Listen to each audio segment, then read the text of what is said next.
Le 6 octobre 2015, la direction de la logistique de la police nationale d'Haïti et la section du soutien technique de la composante police de la MINUSTA organisaient en ces mêmes lieux une cérémonie de destruction des armes et des accessoires hors service de la police nationale.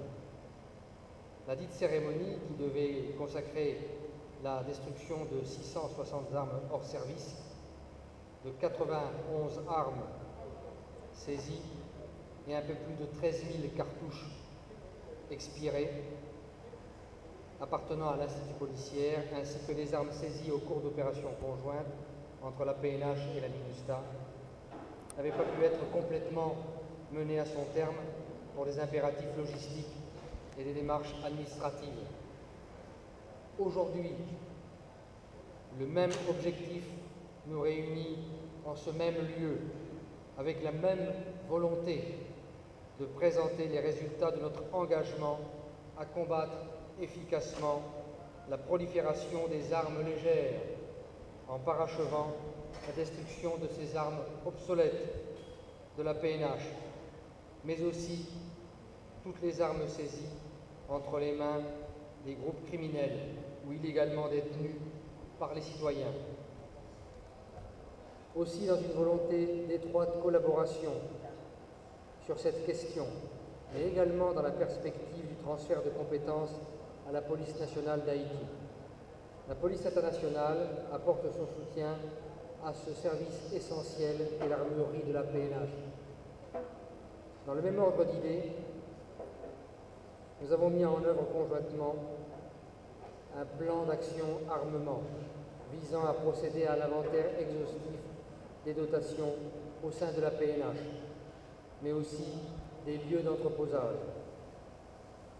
Cette opération a pris du retard, mais le DG PNH et moi-même mettons tout en œuvre pour maintenir le rythme d'exécution. Malgré tout, nous sommes parvenus aujourd'hui à cette étape qui nous rassemble et je demande aux autorités judiciaires de n'épargner aucun effort pour maintenir une collaboration étroite avec la police nationale d'Haïti afin de vider les tribunaux et les commissariats des armes qui concernent les affaires jugées. La représentante spéciale, Madame Honoré, avait adressé une lettre au ministère en ce sens-là. Je ne terminerai pas mon allocution sans rappeler avec insistance que la destruction des présentes armes ne résoudra pas à elle seule la préoccupation sécuritaire dans le pays. Deux autres facteurs sont nécessaires pour obtenir un succès absolu. Je veux parler ici du contrôle des armes des agences de sécurité et du service d'enregistrement des armes destinées aux citoyens. S'agissant du premier, les conditions d'acquisition, de sélection, de qualification des agents, le ratio disproportionné entre le nombre d'armes et le nombre d'agents recrutés, ainsi que les normes de sécurité des lieux de stockage d'armes de ces agences ne présentent pas encore la garantie du meilleur niveau.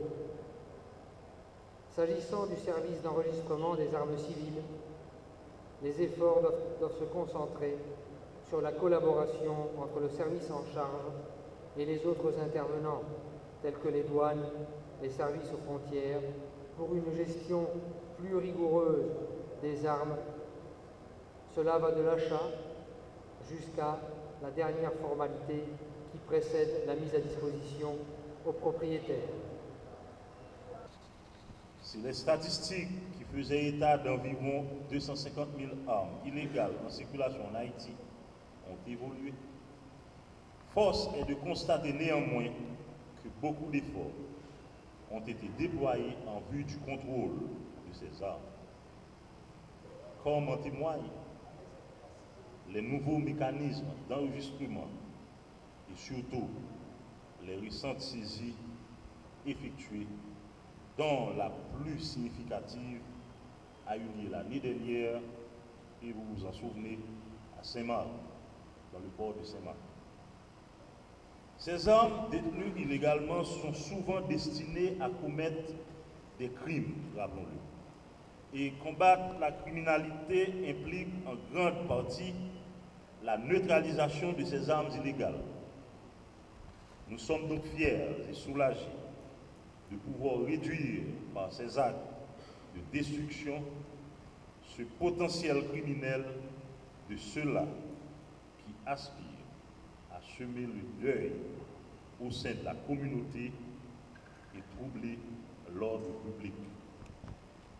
Le processus de confiscation et d'élimination des armes illégales dans le pays nécessite toutefois une plus grande implication des autres secteurs concernés. Alors je fais référence justement à la justice, aux autres partenaires intéressés par la question, notamment à un moment où la MINUSTAH plie bagage, tout en renouvelant notre gratitude à l'égard de cette mission onusienne. Nous prenons l'engagement ferme d'œuvrer, suivant la même logique de diminution des armes en circulation dans ce pays. Nous promettons à nos partenaires, tant nationaux qu'internationaux, que nous allons intensifier les mesures visant le contrôle de toutes les armes à feu en circulation. Les opérations de saisie se poursuivront et les prochaines phases d'élimination de ces outils de malheur s'effectueront au-delà du 15 octobre 2017, date qui marquera justement la fin du mandat de la MINUSTAH. La PNH ne chômera pas. Les armes à feu doivent être gardées sous contrôle. Les opérations de saisie d'armes illégales s'intensifieront et parallèlement, nous tâcherons de sécuriser davantage nos frontières, nos ports, nos aéroports. Finalement, à quoi cela servirait-il d'éliminer 385 armes pendant que des centaines d'autres pourraient entrer illégalement sur le territoire national?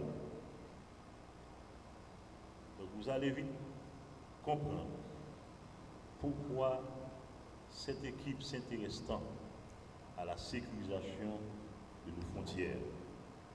Ainsi donc, dans un souci de prévention, nous nous engageons à utiliser nos forces plus en amont qu'en aval.